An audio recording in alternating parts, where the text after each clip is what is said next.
Today we're going to talk about present simple. With present simple, we have the subject. He, she, it, I, you, we, they. We have the verb with S or ES. And we have with the base verb, which is just the verb.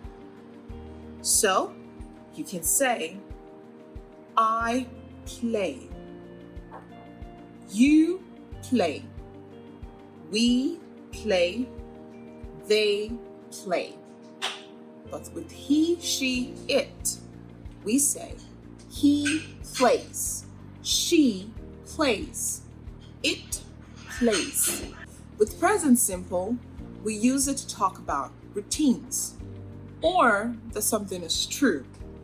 So, when I say, I play every day, it's a routine. But if I say, John plays basketball, it's just true. If you want to say a negative or a question, then we use do and does. Do is for I, you, we, they. Does is for he, she, it.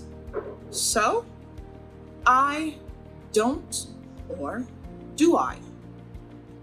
You don't or do you? And for he, she, does he doesn't. Does she doesn't. For more exercises, click on the link below.